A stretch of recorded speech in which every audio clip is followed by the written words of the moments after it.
Hey guys, and welcome!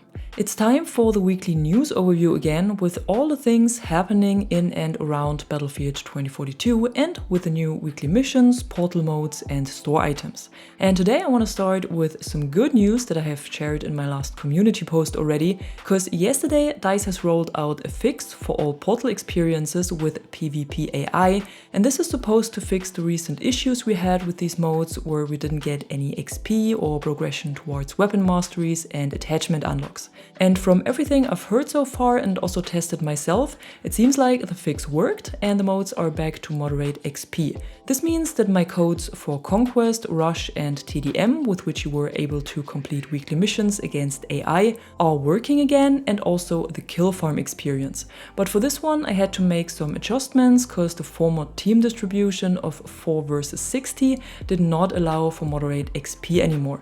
Instead I had to switch it back to 32 versus 32, so it's basically a smaller version of Rush XL now. In addition, I've added some more maps in so it's not getting boring, and I made a breakthrough experience for you as well. You can see all of the codes on screen now and also find them in the video description.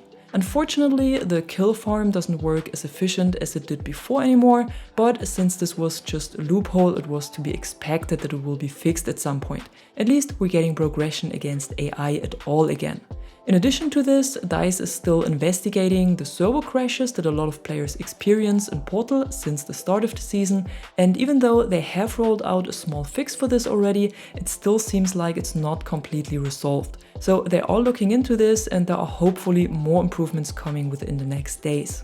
And then we got an interesting info during the last Twitch stream of the developers, because over there they said that they are looking at possible improvements to the matchmaking of 2042 that would allow console players to get more into matches against other console players instead of PC. They also said that this doesn't mean we will get a console-only crossplay option, because they want to encourage players to play with everyone, but they also want to make sure that people are able to compete against other platforms. They didn't go into any detail about this, but there are many good examples for possible solutions in other games that work pretty well.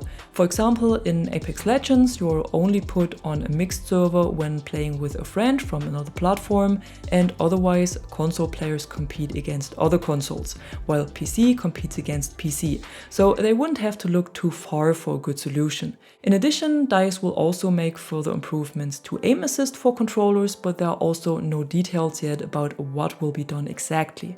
Another info we got during this live stream and also on Twitter is that they will make further tweaks to assault rifles, especially to their dispersion delay when burst firing, because right now the dispersion is not properly set back unless you stop firing for at least a second, which means that when you quickly tap fire an assault rifle or do quick bursts, you will still have to deal with the same dispersion penalty that you have in fully automatic fire. This is not intended, and with one of the next updates the delay will be reduced by half.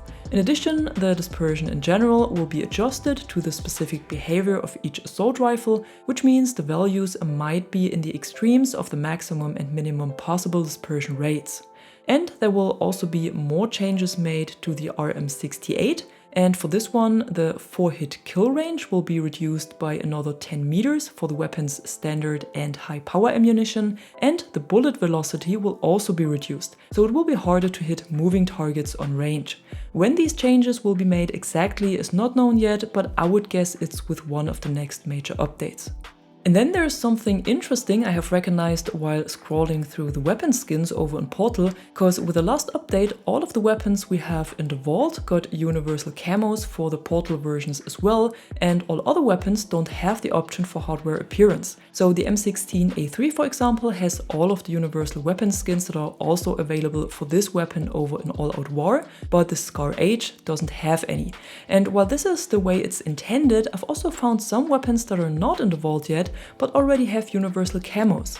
This is the G3A3 of Battlefield 3 and the XMA prototype, the G3 and the normal RPK over in Bad Company 2. The RPK and XMA might have the skins because they are similar to the versions we already have in the vault, but the G3 is definitely new and maybe this is one of the weapons we will see coming to the base game during Season 6.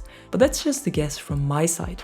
And while we're talking about weapon skins already, you can also claim another login reward now as a little thank you for playing the game and also as an excuse for the issues we had with the servers and the progression after the launch of Season 5, and that's the Thermal Coal weapon skin for the MCS 880 and a 1-hour XP boost. Just log into the game before June 20 and it will be added to your collection automatically. And if you are a member of EA Play, no matter if Basic or Pro, or of the Xbox Game Pass Ultimate, you should also have received your reward for the month of June. This is the Black Teeth weapon skin for the AK-24 that is also part of last week's Dogs of War bundle. And if the reward doesn't show up for you after the end of a round, just check your collection and it should be there. In addition to this, we also got a first look at the member reward for July, and this will be a specialist set for Liz and will be available starting on July 1st. Over at the item store, we also got a new bundle today, and this one is called Tagged, costs 1,400 Battlefield coins and comes with a very colorful vehicle skins for the Panther and Condor, a weapon skin for the DM7, a universal vehicle skin, and a weapon charm that some of us might already have in their inventory, because I believe it was a reward for EA Play members a few months ago as well. And in addition to this, you can now also buy a Tier 0 bundle for Season 1 0 Hour that includes all of the 4 Tier 0 rewards that were only available with the Premium Battle Pass back then.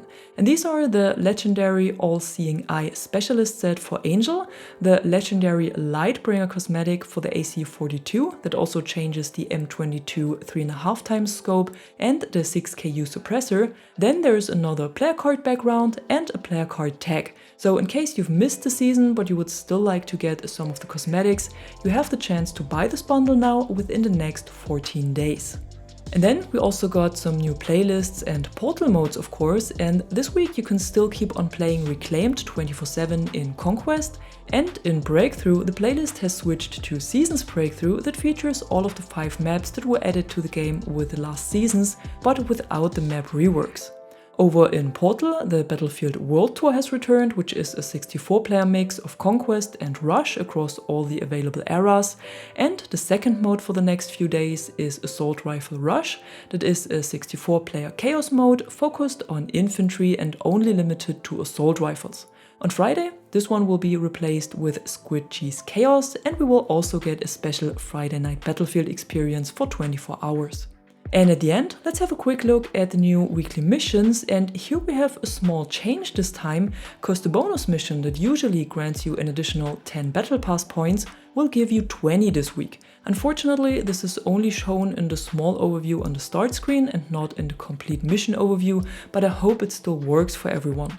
The missions themselves are a bit of a mix of infantry and anti-vehicle combat as usual, and in the first section you need to do 10 kills and assists, spawn 5 times at squad mates or have them spawned at you, and play 1 round on Reclaimed, and I don't think any of this is a problem. In the second section, you will then have to earn 6 objective ribbons that you get when capturing, neutralizing or defending objectives, so just PTFO and it's done in no time. Then there are 12 kills with SMGs, assault rifles or LMGs, and 25 damage inflicted to vehicles, and I think these also don't need any explanation. In the third section, you need to inflict 1,500 damage with grenades, which might take a bit more time but usually works pretty well in Rush or Breakthrough, where more enemies are within 1 or 2 areas. Then there are 25 kills from a distance of 75 meters or more, which might work best with DMRs or sniper rifles, and at the end you have to win 5 rounds of any game mode. For the bonus, you need to capture or neutralize 8 more objectives, but only on the map Reclaimed. So for this one you should probably hop into the remaining Reclaimed 24/7 playlist. If you should be struggling with any of these missions, try out one of my portal codes and see if this works better for you. A little tip for the kills on a distance of 75 meters, just hop into my Breakthrough experience, skip forward to the map Stranded, which is the second one in rotation, and here just get on top of the ship and snipe the AI on the objective. In general, I've stripped the mode down to only Reclaimed and Stranded for this week, because this might make it easier for you to do the missions. But Conquest and Rush both run more maps. The first one, however, is always Reclaimed, so for the bonus mission with the objectives captured or neutralized, specialized, you can as well use the Conquest code.